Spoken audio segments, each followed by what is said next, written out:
Good evening, everyone. Welcome back to today's live session. I'm so excited to have you back once again for our 39th live session. My God, we've been here for so many days now. We've been learning, growing, and expanding every single day.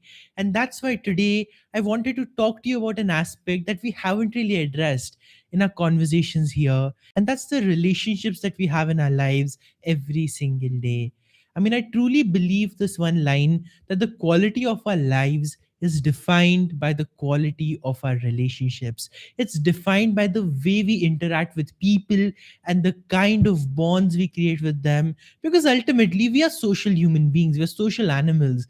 We cannot live or survive in isolation. So we need people, we need connection, we need love. And yet, that's the one thing we've never really learned enough of. That's the one subject we're never taught in school. That's the one thing we're always believed that we're going to get it like this, we're going to get it automatically. But love, connection, beyond just the romantic aspect of it or the couple's relationship of it, affects almost every single relationship of our lives. Whether it's between friends, whether it's between parents and children, even whether it's between co workers or a boss and a subordinate, there's a connection, there is love. There is something that's the shared human experience, and yet all of us are so naive and so inexperienced and so much lacking in knowledge about how to handle those situations and those connections that we inadvertently end up making mistakes that break the peace. We end up hurting the other person, we end up feeling hurt by the other person's actions, and in the entire cycle that goes on for us day in and day out, our relationships, rather than becoming the source of growth and love and inspiration and even more joy for us, they end up becoming a source of exhaustion from us, where it's no longer about who's loving whom. It's more about who is keeping more score. It's more about who is putting the other person down more to feel that they can be more right. And rather than being a beautiful collaboration, our relationships have turned into battlegrounds of competition. And that's the competition of the ego, that's the competition of who is right, not what is right. And this one thing is what can make your relationship so much more peaceful. The day you learn to discern between who is right and what is right. Because conflicts or fights or disagreements or anything and everything that happens in relationships, it's a given. It's an inevitable part of life. What matters is not whether your relationship is conflict free or not.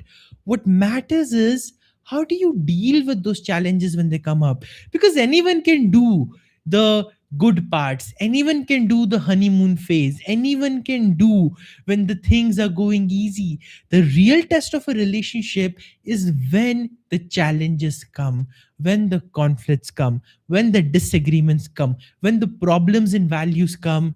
And if you don't have the skills to deal with that, then whether it's at work or whether it's at home, you are bound to suffer. The people around you are bound to suffer, not because you have bad intentions at heart or they have bad intentions at heart, but only because we never learned the skill of how to communicate, of how to deal with differences, of how to show up like mature adults and not like 5-year-old kids on the playground who are throwing tantrums. And yet, when we go in conflicts, that's the biggest mistake we make. That's the challenges that we go through. In my one-on-one coachings, the people that I've coached the most, they have been in this very specific area of relationships. I've coached people who are at the top of their field, CEOs of good businesses, and positions that are like prestigious positions that we all look up to, and yet take one lens into their life, one lens into their home, and it's all a mess. And they're coming to me and they're saying, how do I sort this out? What do I do? How do I change this? Because outside they're successful, outside they have the glamour, but inside it's empty. Inside, that success doesn't hold any meaning for them because their relationships are missing these qualities, these skills, this awareness, this discernment, and this wisdom to keep the peace but to also keep the relationship growing. And today I want to share one of the most powerful insights, and that is the question I introduced you to: who is right versus what is right. You see, the reason the conflicts get so messy and the fights get so bad is because you're no longer in that conversation for the sake of achieving a common goal, for the sake of maintaining the friendship. You're in the conversation for the sake of proving yourself and proving how right you are. Now, whether it's between a husband and a wife, whether it's between a parent and a daughter or a son, whether it's between a boss and a subordinate, this need to prove I am right is the cause of all the problems, because it shifts your focus from doing the right thing to proving yourself. And when it comes to proving yourself, you can go to any length. I know you like to believe I'm a noble human being, I'm a kind human being. I don't do wrong things, I don't do hurtful things. But take one look at your past and the mistakes you've made. Look at all the times in your relationships when you have gotten defensive and when you have expected the other person to be perfect or yourself to be perfect. And all it has led to is the creation of more and more and more defenses and barriers and shields and so much more, where it's no longer like a relationship, it's like a combat. And then you're wondering, why do I feel so exhausted? Why do I feel so strained? Why are my relationships such a mess? I would like you to have a different lens today as you approach your conflicts, as you approach your relationships. And that's to ask the second question: what is right? Now, that is a completely different lens to have. Here's why I say that. See, when you're focused on who is right, you're focused on proving yourself. But when you shift the focus on what is right, you become willing to be wrong. And when you are willing to be wrong, you approach the conversations from a lens of humility, from a lens of calmness, from a lens of wisdom. But if you also recognize that in this moment, I need to be stern, I need to be clear, I need to be direct, you will be able to be that and focus on what is right rather than feeling afraid. How will they judge me? What will they think of me? Will they really like me? Will they not like me? How will it all work out? You see, when we are in that judgment thought and when we are worried about the way we are being perceived, because we want to be perfect in everybody's eyes and we want to be loved and we want to be accepted just like we want everyone else to be perfect, we create this barrier to doing what is right. So we believe I should always be right, otherwise, I will be making a mistake, otherwise, I am not perfect. But the moment you ask the question, what is right, and you're willing to be wrong, you can focus on the things that matter. And so let's take a sample conflict here. Let's take a relationship here to really understand how this plays out. So I'll give you an example of a couple's relationship where the husband and the wife have started fighting about, let's say, they've started fighting about where to go for the weekend. Now, that's a pretty trivial topic. That's not a big discussion. But the husband says, you know what? Let's go to the beach this time. I'm tired of going to the mountains. We're going to go there and relax. And the wife says, well, I was thinking to just stay in the city and go to the malls instead and do the shopping. And then the husband says, well, you always do shopping. This time, can't we do something different? Now, the moment that dialogue comes in, the wife gets defensive. The wife feels hurt. And the wife says, how dare you say that? I listened to you so many times. I'm just asking you for one weekend where we can go for shopping together. And then the husband gets more defensive. And then he says something like, why are you shouting at me? Why can't you see that I'm always there for you? I'm always supporting you. And then instead of it being a conversation about where to go for the weekend, it ends up becoming a conversation about how the husband has always shown up for the wife and supported her, and the wife is trying to prove how he's not been supporting her and how she is right to demand whatever she is asking in the moment right now. Now, I'm not saying the husband is right or the wife is right. I'm just presenting to you the scenario that is there. And now, in this scenario, the moment the question is asked, who is right? What do you think is going to happen? Is it going to solve the problem? Not at all. In fact, to prove that I am right, both the husband and the wife will go deeper and deeper and deeper and deeper into fighting and into conflicting and into saying, see, 2 years ago I did this for you. And then the wife will say, 3 years ago I sacrificed this for you. Then the husband will say, 4 years ago, when my family was at home, you didn't want to adjust, so I did this for you. And the whole cycle of calculation starts where the person is trying to prove how they are right. But is it solving the problem, or is it just straining the relationship? Well, it is straining the relationship. And the only reason this is happening is because at the core is the wrong expectation. My husband should be perfect for me, my wife should be perfect for me. And when the perfections don't happen, we start presenting why I am the perfect one, you are not, so you need to improve and work, and I don't. And again, it's about getting defensive. And again, you can see how the whole cycle starts. But let's imagine the same scenario. And the question comes to what is right. Now, we are going to go back to the very moment the husband said, well, you always go for shopping. Can't we go one weekend where I want to go? Now, here, rather than getting defensive, the wife says, well, that's interesting. Can you let me know how many times has it happened that I've only gone for shopping and not listened to you and we didn't fulfill your request? I just want to know so I can be more mindful from the next time onwards. Now think about the conversation. Now it's a completely different conversation. Even if the husband wants to argue, he cannot argue here. He cannot fight with her here. Why? Because she didn't even let the chance come up.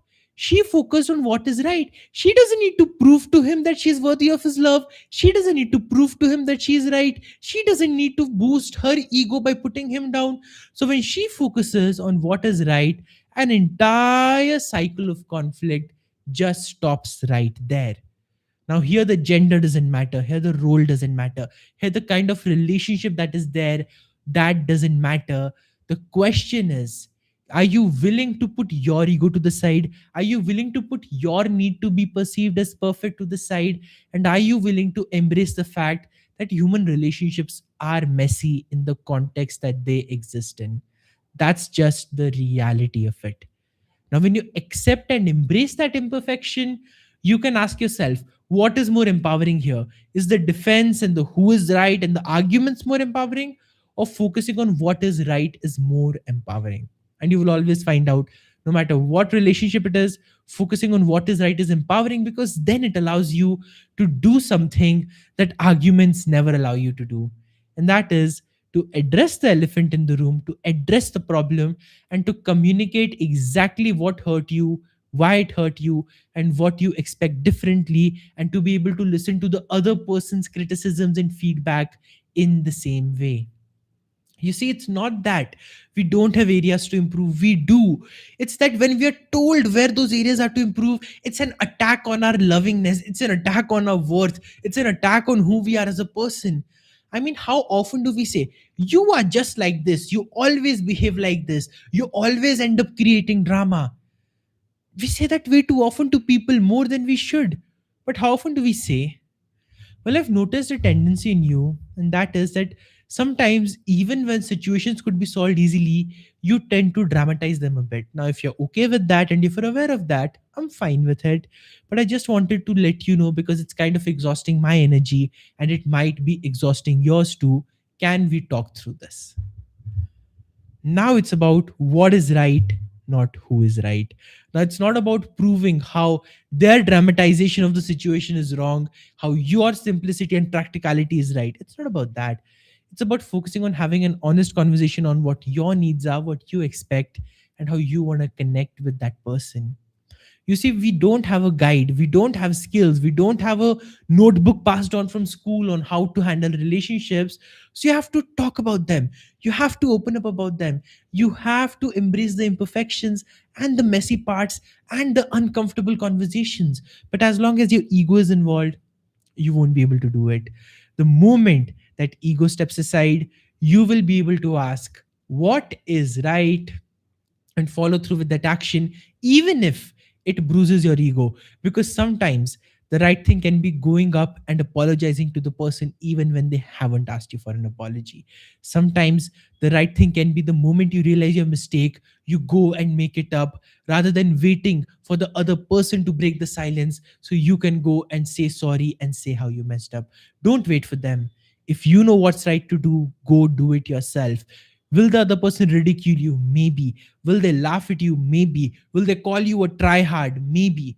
But if you are clear on what you want, you will also be able to do the right thing there, if it means to apologize, if it means to mend ways, if it means to be the one who repairs the relationship. I mean, so much resistance, so many barriers, so many complications can go away the day we realize this one truth, and the day we embrace the imperfection in relationships, and we allow ourselves to bloom and grow with the messy parts of us. So, how are you going to implement this now? I want you to think about it. I want you to think about someone you're having a lot of conflicts with recently, and that person matters to you. And then ask yourself, what have I really been doing? Have I been focusing on what is right, or have I been focusing on who is right? And if you recognize it is the latter, that you're focusing on who is right and you're being defensive, start with your relationship with yourself. Give yourself that grace, allow yourself to be imperfect, and then shift your focus on what is the right thing to do. You have the awareness, discernment, and judgment to make it happen. Go and do it. It's going to scare you at first. It's going to feel very uncomfortable. It's going to feel so crazy and so cringy opening up like that, or apologizing, or asking for what you want, or sharing your thoughts clearly. But trust me, the moment you do it, you will gain a lot more clarity in your relationships. And the mess that confuses you, the mess that bothers you, the mess that becomes a problem, all of it will stop. And you will finally feel the peace, the happiness, and the love you deserve in all your relationships. So I hope this was helpful, and this now allows you to build a more mindful and a more holistic approach to succeeding in every area of your life. I'll see you tomorrow once again for the 40th live session. It's going to be amazing. I'll see you soon at 8:30 p.m. tomorrow. Bye.